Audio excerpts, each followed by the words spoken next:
Halo, apa kabar? Selamat datang di channel All About Gizi dan Kuliner. Kali ini saya akan membuat kreasi dari tempoyak ya. Ini merupakan pesanan dari pengembangan kuliner karena ada webinar di Poltekkes Kemenkes Palembang ya, di mana Palembang itu penghasil tempoyak. Jadi tempoyak ini tentunya karena kita itu berkreasi pengembangan kulinernya itu fokusnya pada aspek-aspek mempertahankan senyawa-senyawa yang baik dari setiap bahan makanan yang akan kita buat. Nah, tempoyak ini dari hasil penelitian ini ternyata mengandung probiotik atau senyawa yang merupakan baik untuk kesehatan khususnya buat pencernaan. Namun apabila dia dimasak dengan suhu yang tinggi, maka probiotiknya akan berkurang sehingga manfaat dari probiotik tersebut tidak dapat kita gunakan ya. Di beberapa makanan tradisional biasanya tempoyak itu digunakan buat sambal ya, buat sambal tempoyak, buat gulai, buat brengkes, pepes, dan macam-macam lagi yang dimasaknya agak lama. Jadi saya tidak bisa memastikan apakah probiotiknya itu masih ada dan masih aktif. Jadi saya mencoba sesuai dengan permintaan dari panitia seminar bahwa bagaimana mengembangkan probiotik itu agar aspek-aspek kebaikan untuk kesehatan itu sedikit masih bisa dipertahankan ya. Kita kali ini akan membuat boleh spaghetti, boleh fettuccine. Ini gabungan antara masakan Itali dengan masakan Palembang ya. Jadi ini kreasi dari pasta ya. Jadi nanti kita buat dulu toppingnya. Jadi toppingnya itu ada dua. Toppingnya itu topping tempoyak yang akan kita kombinasi dengan butter dan susu agar aroma asam yang kuat dan asin yang kuat daripada tempoyak itu bisa sedikit berkurang ya. Juga ditambahkan bawang putih sedikit agar aromanya lebih harum. Nanti boleh saja ditambahkan bumbu-bumbu yang lain, misalnya ditambahkan daun jeruk atau ditambahkan, kalau penyuka orang-orang Sumatera biasanya penyuka pedas ya. Ini saya coba tambahkan cabai, tapi cabainya nanti dimasukkan ke dalam topping daripada ikan ya. Saya pakai ikan tuna kaleng dan ikan pindang tongkol. Jadi seandainya teman-teman di daerah nggak ada tuna kaleng, bisa pakai pindang tongkol karena pindang tongkol itu mudah dibuatnya. Kalau misalnya tidak ada pindang tongkol, juga bisa pakai tongkol segar yang dikukus ya, kemudian dikukus, dibalur dengan garam dan bumbu, kemudian setelah empuk baru disuir-suir ya. Saya lebih mengambil bagian daripada daging ikan tongkol yang berwarna putih ya, agar nanti tidak merusak penampilan. Jadi saya bikin dulu nih toppingnya ya. Toppingnya itu dari tempoyak ya. Tempoyak yang dimasaknya nggak lama-lama ya, jadi cuman buat mengencarkan saja ya. Jadi dari tempoyak, kemudian ini butter ya, saya tambahkan karena memang masakan Italia itu menggunakan minyak olive oil ya, minyak olive ya, minyak zaitun ya. Kalau nggak ada minyak zaitun, nggak bisa masak seperti ini? Bisa ya, jadi pakai minyak biasa karena minyak zaitun tuh mempunyai kelebihan ya, dari rangkaian susunan asam lemaknya ya, rantai daripada lemaknya. Nah, ini setelah larut ya, ini tidak berlama-lama ya, saya angkat dulu, kemudian saya masukkan tempoyaknya ya. Jadi kalau dimasak dia dengan pasteurisasi atau suhu 80 derajat itu masih bisa dipertahankan probiotiknya. Jadi pasteurisasi itu tidak mendidih ya, hanya panas gitu saja. Ini kita larutkan. Kemudian, nah, tempoyak ini macam-macam ya. Ada yang rasanya kuat sekali asamnya, ada yang kuat daripada asinnya. Nah, itu juga tergantung dari lamanya proses fermentasi. Jadi menekan fermentasinya bisa dimasukkan ke dalam kulkas sehingga dia suhunya suhu dingin ya. Kalau suhu ruang dia makin cepat untuk berprosentasi. Ini sampai adonannya seperti pasta ya, seperti pasta. Kemudian ditambahkan susu cair. Ini susunya kita perkirakan saja dulu sementara, nanti berapa cc-nya akan saya sampaikan karena tempoyaknya macam-macam. Ada yang tempoyaknya kental sekali, ada yang tempoyaknya agak lunak ya. Dan itu juga menurut seleranya. Ini merupakan ilustrasi dari pengganti saus dasar putih, tapi aromanya aroma tempoyak ya. Jadi kita mencoba memodifikasi makanan Palembang dengan makanan Itali. Mudah-mudahan cocok dengan selera teman-teman pemirsa yang berbahagia ya.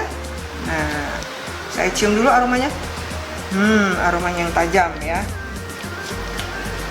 Baik, kita lanjut dengan membuat topping dari ikan ya. Jadi kurang lebih 1,5 sendok makan butter ya, kita larutkan. Agar tidak gosong, kita tambahkan minyak zaitun, olive oil ya. Oil tidak perlu sampai panas mendidih seperti masakan gaya oriental ya. Langsung kita masukkan bawang bombay ya. Bawang bombaynya 1 butir kecil, kurang lebih 100 gram ya. Kita tumis bawang putih, bawang bombay ya, sampai layu ya. Boleh dicincang, boleh panjang-panjang, ini selera ya.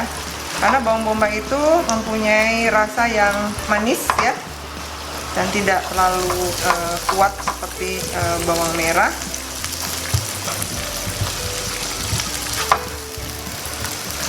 Sampai layu, kita kecilkan dulu apinya. Oke, kemudian masukkan bawang putih yang sudah dicincang. Ini sebagian bawang putih nanti buat toppingnya toppingnya tempoyak. Kemudian kita masukkan ini untuk menekan aroma yang tajam dari tempoyak maupun ikan ya. Saya beri daun jeruk yang diiris halus-halus ya. Mau daun jeruk bisa, atau sedikit ditambahkan serai juga enggak apa-apa ya, karena sifatnya adalah untuk menguatkan rasa dan rasa segar ya daripada ikan ya. Nah, kita tambahkan cabai rawit kecil-kecil ya. Nah, ini tergantung seleranya ya. Kalau suka pedas ya boleh ditambahkan, kalau nggak suka pedas bisa dikurangi. Kemudian tambahkan lada hitam yang ditumbuk kasar saja ya. Ini juga selera, bagi yang suka aroma kuat pedas dari lada hitam bisa ditambahkan lebih banyak ya.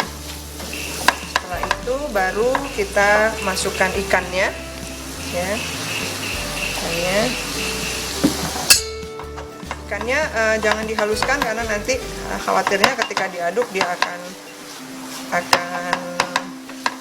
hancur ya. Ini saya matikan dulu karena saya akan ambil ikan tuna kaleng ya. Tuna kalengnya bisa dicampurkan di sini. Boleh ditambahkan garam karena ikannya sudah asin, jadi diperkirakan garamnya ya, karena ikan tuna ini udah asin, kemudian ikan pindang juga udah asin ya. Ini minyaknya bisa dipakai ya, karena memang masakan-masakan kontinental khususnya ya itu terlihat lebih creamy.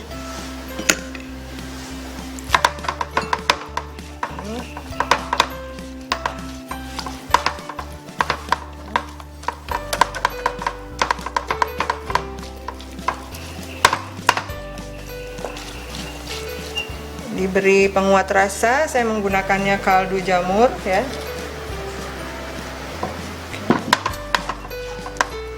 Nanti bisa dicicipi.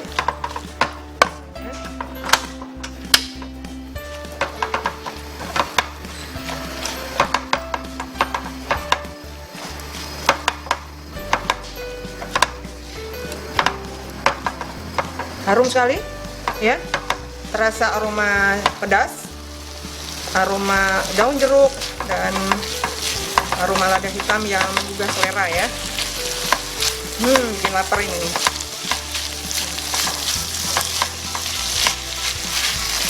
Ini adalah toppingnya spaghetti, boleh pasta-pasta yang lain. Kali ini saya menggunakan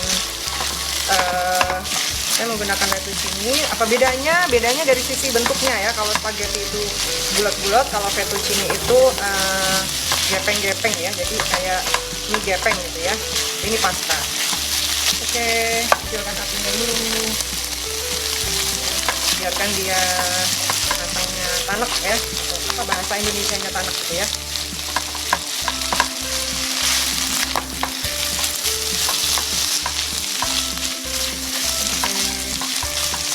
Sudah ya, kita letakkan dulu, kita kesampingkan dulu. Akan kita lanjutkan untuk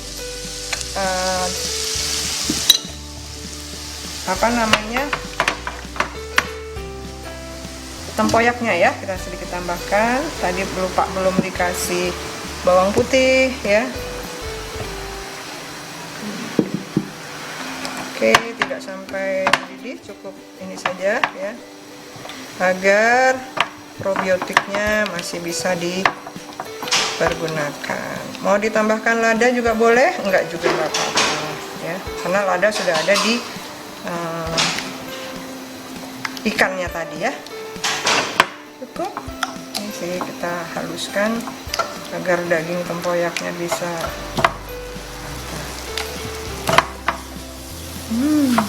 bagaimana rasanya ya? Gabungan antara makanan Palembang, tempoyak Palembang dengan topping ala Itali Ibu Rina.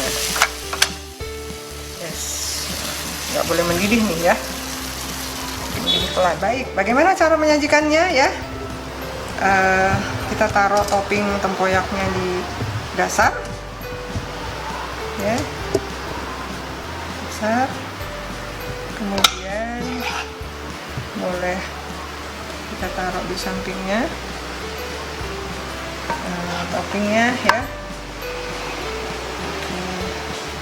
Kemudian kita tambahkan sedikit sebagai aksen bahwa ini mengandung gizi tempoyak. Ya, baik. Inilah fettuccine ikan tuna dengan topping sedikit tempoyak ya. Mudah-mudahan ini menjadi selera buat pemirsa. Kreasi baru daripada tempoyak, tidak hanya dibikin sambal tapi bisa dimasukkan dalam topping-topping di dalam pasta ya. Demikian persembahan dari kreasi tempoyak dari fettuccine. Dan jangan lupa like, subscribe, dan komen kira-kira apa respon daripada pemirsa untuk sajian kali ini. Sampai ketemu lagi di edisi berikutnya. Salam.